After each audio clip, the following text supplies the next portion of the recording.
There are many towns in rural America where Native Americans and Americans live together. One of them is the Uinta Basin region in Utah. After a nice dinner with friends, the Sherman family, whose ancestors are Navajo, tell their neighbors gathered around the fire about an ancient and frightening legend from the past, the story of a mysterious and dangerous being called Ye Nadohe. Night has fallen. People are lost in the darkness of the story by the fire and shiver.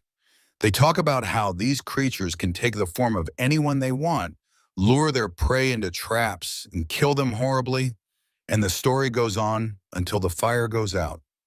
When everyone finally disperses, the Sherman family returns home. But soon the silence of the night is broken by a knock on the door. Terry Sherman opens the door to find his friend Tassie, who has just told him the horrible story. Tassie tells him to come to the back of the barn immediately. Her behavior is extremely strange. As Terry is about to step out of the house, his wife Gwen calls Terry and tells him that the phone is for him. Terry asks his friend to wait a minute and answers the phone, and at that moment he feels every hair on his body stand on end. The caller is his friend Tassie, who is standing at the door looking at him. It is then that Terry realizes the terrible truth. It is none other than the Skinwalkers, the hunters that the locals warned the people about, who have been calling him insistently behind the barn. And that's how the nightmare begins. Welcome to Find the Truth, Skinwalker Farm. Does that name give you goosebumps? It should, because the story I'm going to tell today comes from a place where many extraordinary events, from UFOs to giant wolves, from invisible beings to time anomalies, have allegedly taken place. This farm has been attracting researchers, scientists, and enthusiasts for decades. But how did it all start? Why is this farm so famous? And most importantly, how much of these claims are true? Let's look for answers to these questions together. Skinwalker Farm is a huge 480-acre area protected by a forest on one side and a small hill on the other. The reason why it is called Skinwalker Ranch goes back to America's ancient and secretive past, long before the events that took place. In the culture of Utah and the Navajos, the first inhabitants of the region, the Ye Naldoshis, are a creature to be avoided. These are extremely dark predators that can take the form of various animals or humans. Now, you may have visions of monsters, but that's not the story. Ye Naldoshi are actually dark sorcerers who have committed grave sins. It was believed that these people who wanted to master all the secrets of this dangerous art and devote their whole selves to this power killed a family member, acquired this curse, and then turned into a skinwalker and served the dark forces. The big field where the events took place is an area that members of this race often pass through or live in a certain corner. The Navajos declared the area cursed, so no one set foot here for hundreds of years. Even the first immigrants from Europe avoided this uncanny place to avoid the curse, until the 19th century when someone broke this rule and settled on the cursed land. The names of the first owners of the farm are unknown. All that is known is that they suddenly left their home one day and never returned, if they ever managed to leave in the first place. Years passed since the land was abandoned, and in 1994, Terry Sherman, an animal breeder, and his wife Gwen Sherman bought the farm to farm and raise their children on the land.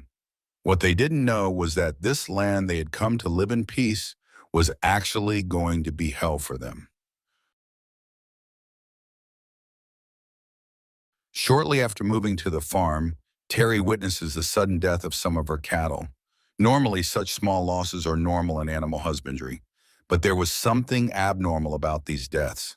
Upon examining his dead animals, Terry realized that some of their organs were missing and the blood had completely drained from their bodies. Moreover, there were no signs of a struggle, no footprints, nothing. In the days that follow, the deaths begin to mount and the oddities multiply. On some of the animals, there are very sharp and precise cuts and geometrically shaped cuts.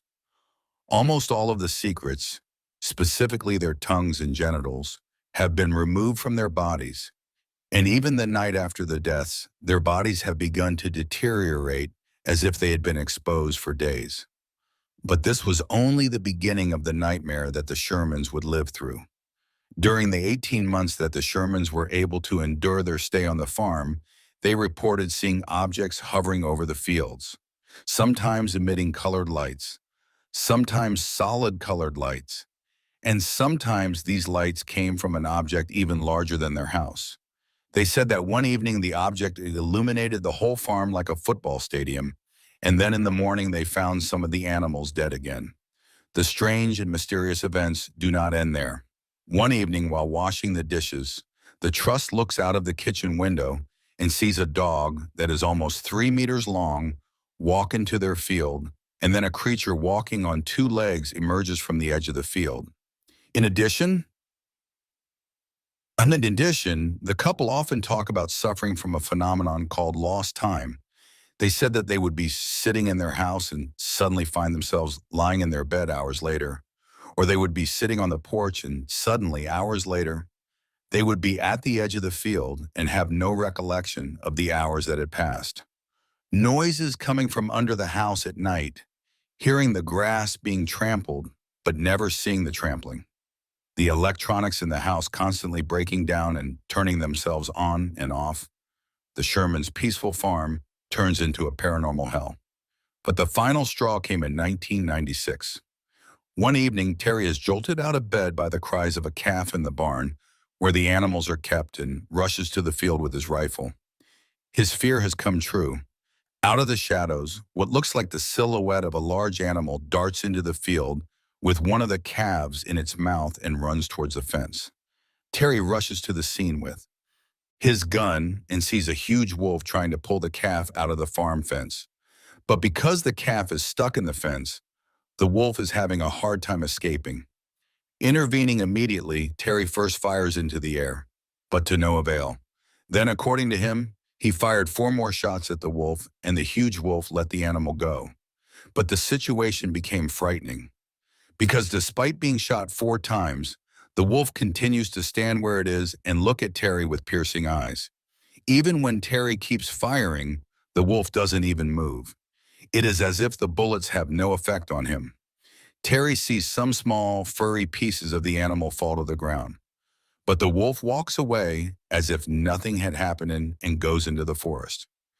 Terry follows the wolf for about a kilometer, but at some point the footprints suddenly disappear and the chase ends. Terry described how the pieces that fell from the animal smelled and looked like rotten meat. And with that, the Sherman family leaves this haunted area without looking back. So is the story over? No, in fact, it is just beginning. For almost 2 years, of course, the Shermans shared these unusual events with both law enforcement and their neighbors. And the local news often picked up the story. And it was not only the Shermans, but even before they moved to the area, various people had reported seeing flying lights in the sky, finding dead and mutilated animals with surgical precision, and hearing strange noises at night. The Shermans' experiences had now made the phenomenon popular throughout the country. After the Shermans put the land up for sale and left, Robert Thomas Bigelow, a billionaire businessman obsessed with the mysterious, became intrigued and bought the farm from the Shermans, starting a chain of events that spread the Skinwalker legend around the world.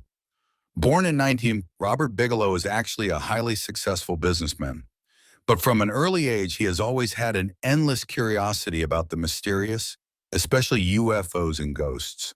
For this reason, he has shared his vast fortune in business with UFO researchers and paranormal investigators across the country, and has led scientific investigations into many mysterious sites. As soon as Robert Skinwalker bought his ranch, he quickly established a NEEDS, the National Institute of Exploration Unit, and brought researchers to the region. Robert Bigelow is an interesting character. He is a man who spends his huge amount of money on living and researching his childhood aspirations and uses scientific means to the best of his ability. Indeed, soon after he bought the Skinwalker farm and set up his research institute, he started bringing state-of-the-art equipment to the area and filling the land with sensors, cameras, and teams. After years of research and observation, Bigelow's team reported that there were indeed magnetic anomalies in the area, and that these magnetic anomalies increased especially during paranormal events. Although they did not witness giant wolves, it was reported that many large creatures were observed around the farm and that the staff often had nightmares. Some of the experts in the study even reported that even when they returned home across the country after the project was over, they had nightmares of giant dogs with red eyes and woke up in the middle of the night with the feeling that something was watching them in their rooms. Normally, in most videos or blogs, the story ends there. And you think, wow, there are some weird places, and you go one step deeper into the bottomless tunnel of conspiracy theories and mysterious events. But not on this channel, because now it's time for the facts behind the story. There are countless videos about the Skinwalker farm on YouTube, countless books and articles on the market, and they all tell you about UFOs, the paranormal, mysterious animals, and Navajo land curses, and then they all give you a good time. But behind all that, there's also the hard facts. And interestingly, I think these facts are as remarkable as the story. Let's start from the beginning. It is a fact that Navajos lived here before all these events happened, even before Europeans set foot in America. But the part that is not told much is that the Ute tribe also lived here. The Ute and Navajo were two hostile Indian tribes that fought for hundreds of years over this region called the Uinta Basin. The relevance to our topic begins with the geographic value of the large area that encompasses the Skinwalker Ranch. This is a very fertile and wetland area under Navajo control, and remember that the Indians are an extremely superstitious people who, because of their beliefs, embrace magic and metaphysics in their daily lives. So the Navajos, in order to prevent the Ute from coming to this precious area, supposedly contaminated it with a terrible curse and made it forbidden. Interestingly, when we look at the myths of the Ute tribe, we see that according to them, the Navajos, who are an evil sorcerer tribe, have the belief that the region is cursed because they are constantly practicing magic in this region, and that the Utes should stay away from this evil world. So whoever first came up with this curse tactic really worked. In the years that followed, as European immigrants settled in America and began to establish themselves in Indian territories, we see the Navajos telling this exaggerated story to protect this progress and their own Uinta Basin territory. And the story is enriched by the shape-shifting Nadoshis, who would become known as the Skinwalkers. Cursed with black magic, cursed spirits that terrorize at night and destroy everything. This works really well, and the region is somewhat prevented from being settled by European immigrants. Until after American independence, when the Indians became more and more passive and new Americans started to settle in the area. Many sources say that it is not known who the first settlers were on the Skinwalker Ranch, but the truth is known. In 1905, the Myers family settled there. Kenneth Myers and his wife, Edith Myers, spent almost 30 years raising livestock on the fertile land they inherited from their parents. And finally, in 1960, when Kenneth died and Edith was placed in a nursing home, the farm was abandoned and left idle. Because of all this current Skinwalker fervor, Frank Salisbury at California Technological University reached out to members of the Myers family, the original owners of the ranch, and interviewed Gottmeyer. In the interview, Gottmeyer expressed his extreme astonishment at the events that had taken place, as they had never experienced any paranormal activity in the area before or during his lifetime. On the contrary, they lived a very peaceful life. He even stated that after he bought the land, Robert Bigelow himself called him and asked him if he had experienced the strange stories that the shamans had told him, and that he told him that they had not experienced anything, that the area was a very peaceful place, and that after this answer, Bigelow got angry and accused him of lying. You can find all this information in Frank Salzberg's book, The Utah UFO Display. So what about all the strange light-seeing phenomena, all the strange paranormal sensations and animal death that the shamans experienced? The interesting part begins now. Uinta Pass is indeed a place of magnetic anomalies, but not exaggerated. But there's another secret hidden beneath the ground: huge methane deposits.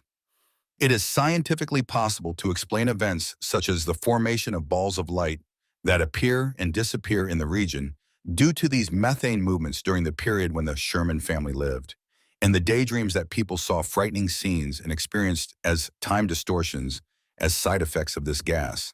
This is what methane does. I even mentioned a similar myth in my video, The Mystery of the Well of Bearhood. I recommend you to watch it. It is also a known fact that the U.S. Atmospheric and Aeronautical Administration conducted studies and prepared reports in the region during the peak of these events. Probably the organization did a research for these methane leaks. As for the animal deaths and the sighting of giant wolves, both FBI studies and veterinary reports have repeatedly reported that all the deaths in the region were naturally caused by wild animals. However, the media and writers have made these deaths more interesting by adding surgical precision, such as cows with organs removed, animals drained of blood, and so on. Even the shamans have not made any official reports on this issue. All statements have always been made verbally to TV journalists, and government agencies. It is also an interesting fact. The Navajos, who once owned the territory, now live on a limited reservation and have very low levels of education and income. Add to this the high consumption of drugs and alcohol among Navajo youth, and you have the fact that they are involved in unwanted crimes in the region. This includes some of them killing farmers' livestock for spellcasting rituals. And for those of you who have researched it, the internal organs of animals are often used in such magic rituals. So the description of the evisceration and the drawing of blood is very consistent with this kind of magical phenomena. There's another interesting case of paranormal phenomena. 100 miles away from the Skinwalker farm is Dugway, a facility known as America's 52nd site full of mysteries. This is a military site used to test and develop biological and chemical weapons, and as you can imagine, it's not a very safe place. There are serious claims that phenomena such as deformed animals, strange explosions, noises, and even UFOs traveling at high speeds are related to the experiments of this military facility. But of course, it is impossible to prove it because it is classified information.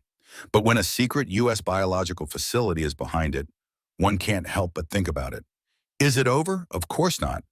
Remember Robert Bigelow, the millionaire researcher who bought the site. He worked at the site between 1996 and 1999, but never officially shared any of the images or scientific data he claimed to have found with the authorities. The explanations have always been that the equipment in the monitored area malfunctioned while paranormal events were taking place, or that it happened as soon as the team left the area. As a matter of fact, as Bigelow himself later said in his own statements, within 2 years of acquiring the plot, due to the almost complete cessation of events, he ended his research and sold the plot to a real estate company. In fact, the new owner of that company and the new owner of the plot is making money by making a deal with the History Channel to produce the Skinwalker farm documentary that you are now watching on TV. And the basic stories that I've told here are constantly being modified, added to, and presented to people without evidence in dozens of books, documentaries, and television programs. And that's why the Skinwalker Ranch thing is now a big mess. As I always tell you in similar matters, sometimes the facts behind things are very simple, but over time people will twist and turn them. Remember, even in our country, they say there is an investment there to devalue some land. The Navajos did something similar with the Utes, and it came to this. Of course, the color changes a bit when methane leakage and secret biological military facilities are involved, but there is not a single shred of evidence for the stories of paranormal phenomena and giant creatures that the shamans in particular tell and Bigelow tries to prove. But of course, let those who want to investigate do so. This is the data I have obtained. Perhaps you may find something different. But please, while doing research, see if there are any official reports, scientific studies, or at least 3 to 5 witnesses. Otherwise, you really cannot get out of it, because there are hundreds of different stories. In fact, the story I told at the beginning of the video is one of them. I'm telling you, the subject has become extremely twisted. There's even Bigelow's statement that he made in his old TV program. But all he does is to say that we saw this, we saw that. He can't provide any concrete data. When you pull out the stone at the starting point of the events that have been told for tens of years and myths that have lasted for years, we come across an American equivalent of the story that there is a deposit there, don't dig it up. Yes, there may not be creatures cursed by black magic and shapeshifting, but the fact that there are secret government facilities is much more dangerous than those stories. Remember the famous saying in the conspiracy world, You don't know how true the stories you hear are, but the fact is that governments are always involved in conspiracies that are much more secretive, dangerous, and horrible than the ones you hear about. Remember that, especially when it comes to America. Thank you all for watching. It's been requested for a long time. I wanted to address it. I hope you enjoyed it. Please don't forget to subscribe to my channel for more videos like this. Take care until we see you in the next video.